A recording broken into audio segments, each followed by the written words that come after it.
Mesdames, Messieurs, bonsoir. Merci de votre fidélité. Voici le sommaire de ce journal. Respect des droits de l'homme, l'association des parlementaires francophones se penche sur la question. Un séminaire de réflexion a eu lieu à Cotonou. Les acteurs s'engagent.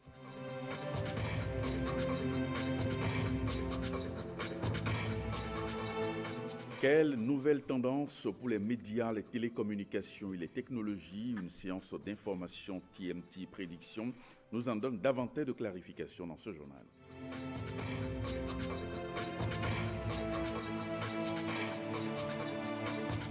Pour une agriculture durable au Bénin, un nouveau cadre de concertation est né. Le réseau national des ONG actives dans l'agriculture est porté sur les fonds baptismaux pour une synergie d'action. Merci de nous rejoindre. Les étudiants des universités privées s'opposent au paiement des frais de participation aux examens de validation des diplômes de licence et de master. Alors, ils disent non à l'organisation de ces examens. Suivez leur réaction dans ce reportage de Mylène Fanon et d'Alexis Sebem. Non à l'organisation des examens nationaux et des frais y afférents. Telles sont les revendications du collectif de ces étudiants. Composé de plusieurs apprenants des universités privées du Bénin, ce regroupement a pour but d'amener le gouvernement à revoir cette décision. Le ministère de l'Enseignement supérieur demande 25 000 francs pour que les étudiants prennent part à cet examen national improvisé. Selon eux, le chronogramme proposé pour l'examen en août entre en conflit avec celui des universités privées. Le ministère de l'Enseignement supérieur est attendu la fin de l'année pour instaurer un examen national alors que nous sommes inscrits déjà dans un programme de formation et nous avons reçu du comité scientifique de nos universités le règlement de ces examens. Ils s'invitent donc à la mobilisation générale afin que leur voix soit entendue. Il y a ceux qui approuvent donc ces examens nationaux. C'est un groupe d'enseignants des universités privées et qui approuvent la mesure gouvernementale. Reportage Blaise Adampo. Plus de 30 écoles, instituts et universités privées du Bénin forment ce forum. Face aux apprenants et à la presse, les promoteurs clarifient leur position au sujet des examens nationaux de licence et de master organisés par le gouvernement. Ils marquent leur adhésion à cette réforme qu'ils jugent utile pour un assainissement du monde universitaire au Bénin. Lorsque le gouvernement a proposé un examen national, nous pensons que ça va introduire la notion de la qualité de formation et la notion de classement, ce que nous appelons l'échelle des valeurs. L'État dit, pour le moment là, je laisse la conscienture, je lance les examens pour 3 ans. Si vous voulez travailler pour l'État, allez faire cet examen-là. Nous on a accepté. Nous sommes une trentaine. Selon les conférenciers, cette décision est en règle avec les lois du CAMES. Avec le CAMES et le Bénin, nous sommes dans le LMD. Et le CAMES dit de faire 6 semestres, ce que le ministère nous a imposé de faire et ce qu'on faisait même avec la conscienture. Deuxièmement, au bout des 6 semestres, nous devons faire les 180 crédits, ce que le ministère nous a demandé de faire. C'est même une des pièces fondamentales du dossier de candidature à cet examen. Après cette rencontre, certains étudiants se disent convaincus de cette réforme. Je suis très convaincue pour le point de presse qui s'est passé tout à l'heure. Parce que ça permet à nos étudiants d'avoir beaucoup d'opportunités, par exemple, dans les structures de l'État. Je dis qu'il y a eu beaucoup d'éclaircissements et nous, étudiants, nous sommes confiants désormais que les examens nationaux, c'est pour notre bien-être. Cotonou a abrité pendant 48 heures les travaux du séminaire de l'Association des parlementaires francophones pour les questions des droits de l'homme, une occasion pour les participants de réaffirmer leur engagement à œuvrer pour le respect des droits humains dans l'espace francophone. Guillaume Avienou. Cotonou, la capitale économique du Bénin, devenue le carrefour des parlementaires francophones soucieux des questions des droits de l'homme pendant 48 heures. Un séminaire placé sous le thème « Le Parlement et les droits de l'homme » qui a servi de prétexte aux participants pour échanger sur les actions à mener en tant que législateurs pour bannir l'injustice et les atrocités de plus en plus présentes dans notre quotidien. Nous devons renforcer le développement humain et économique durable. Nous devons soutenir une éducation et une formation pour tous. Nous devons renforcer également le dialogue, l'inclusion et la cohésion sociale. Les parlementaires que nous sommes doivent veiller grâce aux prérogatives que nous confère la Constitution à la promotion des droits de l'homme et indiquer le cadre législatif approprié susceptible de faciliter la mise en place d'institutions nationales des droits de l'homme dotées de ressources suffisantes pour leur permettre de s'acquitter convenablement de leur mission. Entre autres thématiques développées au cours des 2 jours de réflexion, le rôle des parlementaires dans la protection des droits de l'homme et les mécanismes nationaux de prévention de la torture dans l'espace francophone. Depuis 1970, date de la création de la francophonie, l'organisation est en effet restée attachée à la solidarité et à l'ouverture sur le monde dans le respect de ses différences, rappelle Salvatore Sagès de l'OIF, l'Organisation internationale de la francophonie, avec pour seul but la quête permanente de la paix. La conférence administrative départementale du Borgo a tenu sa session ordinaire mensuelle du mois de mai. Le secrétaire général de la préfecture a dirigé cette session au nom du préfet empêché. Principal sujet à l'ordre du jour, la problématique des enfants sans date de naissance au certificat d'études primaires. Kolaole Boniface Biao pour le reportage. Les enfants sans acte de naissance et candidats au certificat d'études primaires, le problème existe et persiste dans le Borgo. La situation devient très préoccupante et est inscrite comme principal point à l'ordre de cette session de mai de la conférence administrative départementale dans le Borgo. Quand vous prenez le département du Borgo, le phénomène est ressenti dans l'ensemble des communes. Et à l'exception peut-être de la commune de Kalalé où nous avons constaté qu'il y a un faible taux d'enfants qui n'ont pas date de naissance, qui sont candidats au CEP, au certificat d'études primaires. Mais dans toutes les autres communes, le phénomène persiste. Les réflexions sont menées sur ce problème, mais aussi sur d'autres sujets. Un ensemble de résolutions sanctionne cette rencontre. À l'endroit du directeur du centre hospitalier universitaire, saisit le médiateur de la République sur la situation relative aux créances de l'État vis-à-vis du centre dont il a la charge. 2. Inviter le DCF à faire le point de la consommation des crédits délégués des services déconcentrés de l'État avant la prochaine conférence administrative départementale. 3. Plaider pour l'ouverture régulière du SICFIP afin de faciliter l'exécution du budget des services déconcentrés de l'État. Les participants, dans l'espoir de la mise en pratique de ces résolutions, se séparent, les yeux tournés vers la prochaine session, celle du mois de juin. La coopération suisse poursuit son appui à l'endroit des communes du Bénin. Alors, elle a signé cette semaine un accord avec les associations intercommunales des départements du Borgo de la Liborie. Ceci dans le cadre de la 3e phase du programme d'appui au secteur de la gouvernance locale. Amandine Aniambossou, Théodore Gandjeko. La signature de cet accord marque ainsi le démarrage de la 3e phase du programme ASCOL. Un accord qui permettra l'amélioration des conditions de vie des populations des départements du Borgo et de la Liborie. Cet accord s'inscrit dans une logique de contribution. Une contribution aux priorités qui sont les vôtres, qui ont été définies par vos populations, qui ont été approuvées par vos conseils communaux à travers les PDC.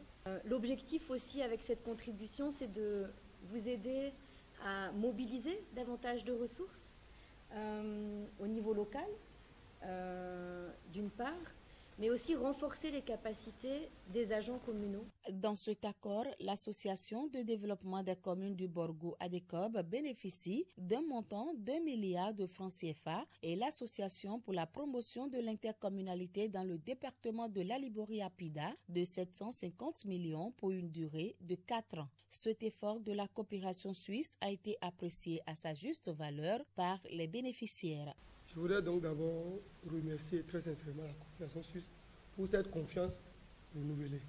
Je voudrais ici, au nom de mes collègues maires du département de la Liborie, prendre l'engagement que nous allons respecter nos obligations, nous allons respecter les clauses de cet accord signé aujourd'hui. Et toujours dans le cadre de la mise en œuvre du programme Appui au secteur de la gouvernance locale ASCOL, la deuxième phase a permis de construire un dallo triplé sur la piste Sonto-Waripa. L'ouvrage facilitera désormais la libre circulation des populations de Ndali et de Perere. Un forum de dialogue et d'échange avec les jeunes de la commune d'Alada et le conseil communal a eu lieu cette semaine. L'objectif est de comprendre les préoccupations des jeunes en les associant davantage au plan communal de développement de la commune. Clotaire Awekon et Alexis Kenom. Les préoccupations des jeunes de la commune d'Alada désormais prises en compte dans le plan communal de développement de leur localité. C'est tout l'intérêt de ce forum d'échange afin de recueillir les desiderata des jeunes pour le développement durable d'Alada. Les questions d'emploi, de déperdition des jeunes, d'abandon scolaire, de violences sexuelles, de mariage forcé, de grossesse précoce sont entre autres mots qui assaillent les jeunes. Des mots désormais mis au crédit de l'autorité communale pour des actions adéquates tendant surtout à associer davantage la couche juvénile au programme de développement d'Alada. Face à une éducation des jeunes qui peine à produire les effets escomptés, face à des résultats sportifs très mitigés, face à la difficile prise en compte des aspirations des jeunes dans les documents de planification, face à la faiblesse du taux de réalisation des actions spécifiques en faveur des jeunes par les pouvoirs publics. Face à tout cela, donc, nous, jeunes autorités, devons agir pour inverser cette courbe. Et c'est dans ce cadre que s'inscrit l'initiative du présent forum, dont l'objectif ultime est de créer un cadre de concertation pérenne entre jeunes et autorités communales dans le but d'identifier et prendre en compte les aspirations réelles de la jeunesse. Le développement de l'action communale exige le soutien et l'accompagnement des initiatives de jeunes et la prise en compte de l'importance de leur participation dans sa dimension pratique. La jeunesse fer de l'an de l'avenir d'un pays et c'est à travers une oreille attentive de leurs préoccupations. Ce qu'a compris le conseil communal d'Alada en initiant cette fois de dialogue en collaboration avec l'organe consultatif de la jeunesse et l'agence allemande de coopération internationale, la GIZ. Assemblée générale constitutive à Cotonou du réseau national des ONG actives dans l'agriculture durable, Renova, un nouveau cadre de concertation et de synergie d'action pour une agriculture durable dans notre pays. Retrouvons Clotaire Awekon et Pris Tivozo. Combler le vide institutionnel existant dans le cadre de la synergie d'action des organisations non gouvernementales actives dans l'agriculture, c'est la raison d'être de la mise sur orbite du réseau national des ONG actives dans l'agriculture durable, Renova en acronyme. Donner naissance au Renova, c'est à travers les statuts et règlements intérieurs, c'est à travers également un partenariat avec le ministère de tutelle et les partenaires techniques financiers intervenant dans le secteur. La rédaction d'un plan stratégique du réseau et d'une feuille de route pour l'année en cours participe des actes fondateurs du Renova. Le rôle que jouent les ONG dans le processus de développement local reste indéniable. L'État et les partenaires techniques et financiers les considèrent comme leurs bras séculaires car elles représentent la société civile auprès des populations locales.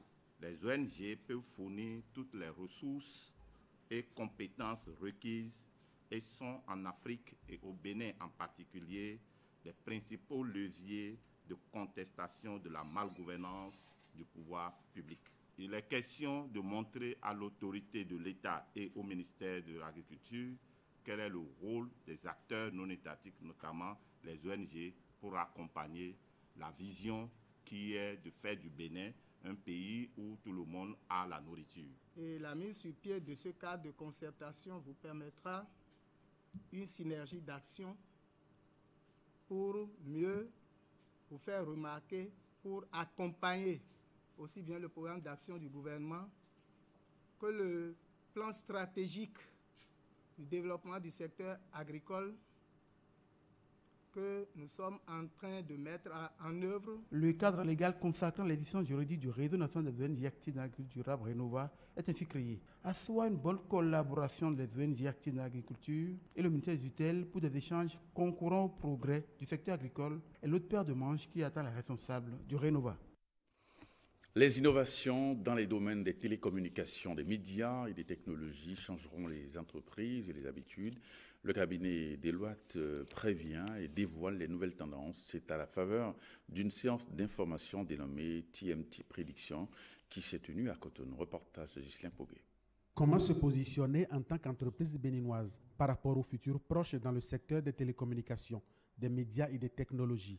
Comment orienter ces activités et valoriser les nouvelles tendances et innovations dans le secteur? Des questions auxquelles Deloitte Bénin apporte des éléments de réponse lors de cette première édition de la présentation des TMT Prediction, tendances et prévisions dans ce secteur très dynamique qu'est celui des télécommunications, des médias et des technologies. À cette présentation, 8 tendances nouvelles sont dévoilées. On a parlé notamment de ce qui arrive en termes de technologie biométrique, ce qui arrive en termes de navigation d'intérieur, ce qui arrive en termes d'intelligence artificielle, ce qui arrive également en termes de sécurité, comment se positionner en termes de cyberattaques qui arrivent partout dans le monde. Entre la sécurité biométrique, la technologie 5G et la télévision numérique terrestre, les pistes d'innovation sont larges et multiformes. Les prévisions d'évolution nous permettent d'attirer votre attention sur l'ajustement de vos stratégies en fonction des comportements des populations et de vos clients, et de l'invention de nouveaux outils, applications et systèmes d'information. La tendance est à l'accélération de l'usage des données et du numérique,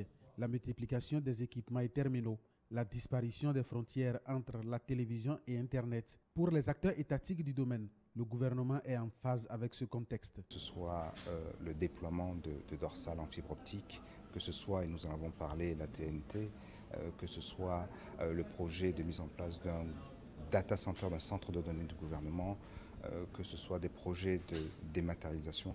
Il y a plusieurs projets qui ont commencé, qui sont dans leur phase d'implémentation et qui vont donner des résultats dès la fin de cette année. Des prévisions qui bouleverseront le quotidien présent et futur si elles se concrétisent. La coopération Paracou-Orléans organise des séances de renforcement de capacité à l'endroit des promoteurs d'eau en sachet Pure Water. Alors, il s'agit de la mise en application de la norme ISO 24510 sur toute l'étendue de la commune de Paracou, dans le souci de fournir une eau de qualité disponible à tous. Ronald Robinson et Théodore Gandieko.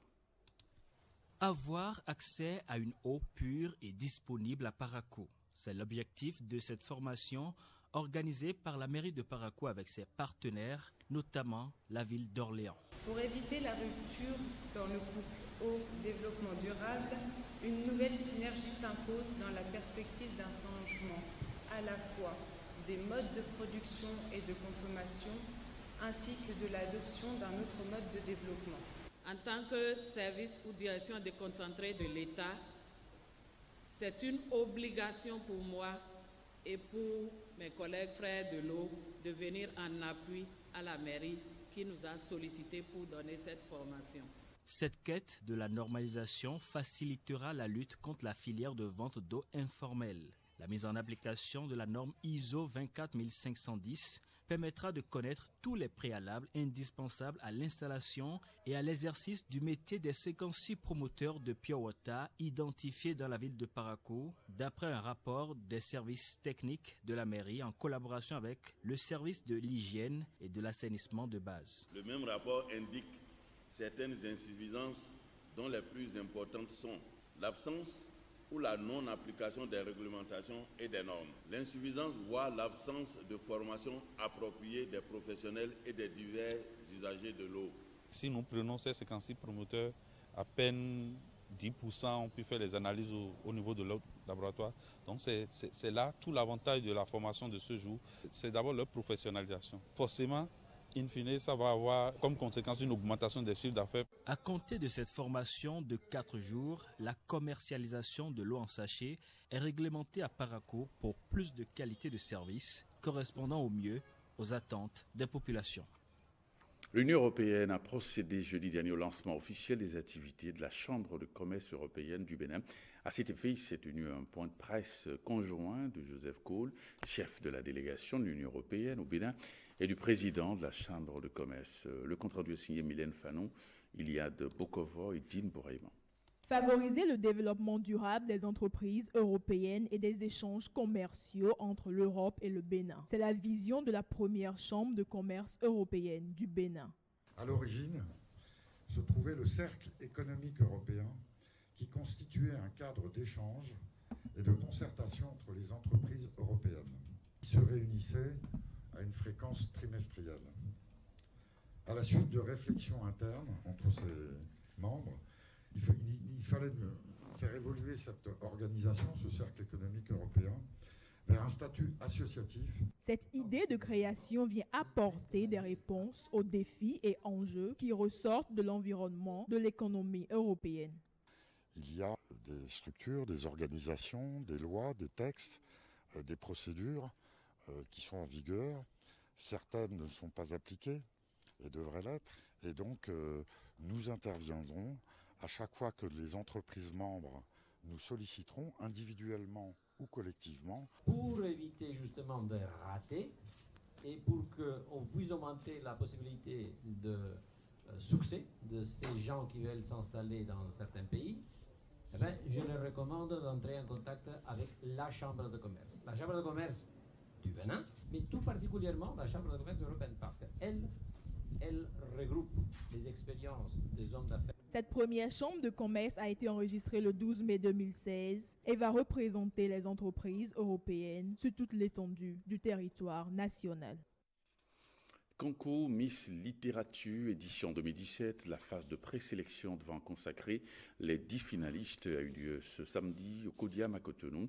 Occasion pour le comité d'organisation de détecter chez les candidates des talents littéraires pour l'écriture et la valorisation de leur intellect. Le point avec Uvaïs Balogun, Iliad Bokovo et Din Ibrahim. On n'est pas en compétition, hein? On est là pour parler un peu français seulement.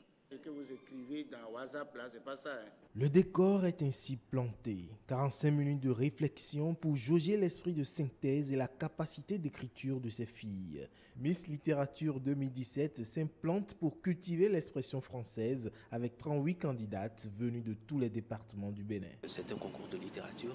Nous visons à semer des graines d'amour de la littérature dans le rang de la jeunesse, surtout dans le rang des jeunes filles. Pour cette phase de présélection, les candidates doivent faire preuve d'imagination. Elles vont composer sur 2 matières. Il y a d'abord une phase écrite qui consiste en l'étude d'une nouvelle. La nouvelle s'appelle Jimmy Salan et elles auront à lire cette nouvelle, elles auront à répondre à des questions liées à cette nouvelle et puis elles auront à continuer la nouvelle, à nous proposer une fin pour cette nouvelle. L'épreuve du jour crée déjà une saine émulation. J'ai eu l'information de ce concours par le biais de Facebook. Ça m'a plu d'y participer. Dans l'ensemble, c'était pas mal. On nous a juste demandé des questions sur l'œuvre auxquelles on a essayé de répondre quand même. L'œuvre est satirique pour moi parce que déjà, elle aborde un sujet plutôt sérieux, mais avec un humour qu'on qualifierait pas vraiment de noir, mais c'est diversifié en fait. 10 candidates franchiront le cap de cette phase pour la grande finale du 22 juillet prochain où les 3 plus belles intellectuelles du Bénin seront connues. La communauté internationale célèbre demain la journée internationale de la culture, de la diversité culturelle, une journée instaurée pour valoriser le patrimoine culturel. En prélude à cette journée, le ministre du Tourisme et de la Culture, Ange Junkou, invite les Béninois au dialogue et à l'acceptation des uns et des autres. On écoute Uvaïs Balogun et Iliane Bokovo, Din Bouraïman, qui ont recueilli donc les propos du ministre. Dimanche 21 mai 2017, la communauté internationale, dans sa pluralité et dans son indéfectible unicité, célèbre la Journée internationale de la diversité culturelle. Mais pourquoi le 21 mai? À cette question, beaucoup de circonstances apportent des réponses, au nombre desquelles, notamment le massacre de Soweto, où des centaines de jeunes noirs étaient tombés sous les balles du régime de l'apartheid en mai 1969 pour avoir refusé l'enseignement de l'Afrikaner à l'école en lieu et place de l'anglais. L'humanité est une et unique dans la grande pluralité des peuples qui la composent. Chacun avec sa coutume, ses mœurs, son mode de pensée et de vie, chacun avec sa culture en un mot. Donc, autant de peuples que de cultures. C'est de cette réalité indéniable que rend compte le concept de diversité culturelle, avec cet élan de main tendue des cultures les unes envers les autres, en signe de reconnaissance réciproque. Dans cette optique, seront organisés sous forme de panels à l'université d'Abomey-Calavi des conférences auxquelles je convie tous les gardiens des temples, du savoir et la jeunesse estudiantine. Aussi voudrais-je inviter toutes les communautés sociolinguistiques nationales à faire parvenir à mon département ministériel les noms des manifestations patrimoniales en voie de disparition aux fins de leur mention sur la liste culturelle en urgence. La ville de Savè a vibré le week-end écoulé au rythme et couleurs de la culture tchabé. Les descendants de Omo Oduduwa commémorent le premier anniversaire du 9e roi des Olamuchu après son intronisation. Kolaroli Boniface, Biaou et Michael Nouati pour le reportage. Paris, ici pour la grande solennité, le roi se montre au public accueilli par les louanges. Il fait le tour du palais, marque des arrêts devant la statue des Omo Oduduwa, puis devant l'arbre symbolisant le royaume tchabé. Après quelques animations, il se rend à la tête d'une procession vers un autre lieu sacré des ancêtres pour invoquer leurs esprits. Et voici le sens de ces cérémoniales. Après toutes les cérémonies d'intronisation et autres, c'est aujourd'hui, disons, la fin de l'intronisation et la fin des cérémonies qui est le premier anniversaire de son intronisation. Le roi, très touché de la sollicitude dont il bénéficie, bénit tous ceux qui ont effectué le déplacement. Vraiment, je suis heureux de vous voir très nombreux devant moi. Que le Dieu, le Tout-Puissant, vous bénisse et qu'il vous donne la paix, la longévité. Quelques participants livrent leurs impressions. C'est émouvant. Tous ceux qui étaient là ont vu que c'est la tradition. Tout ce qu'il a dit montre que la culture Nago a beaucoup de richesses.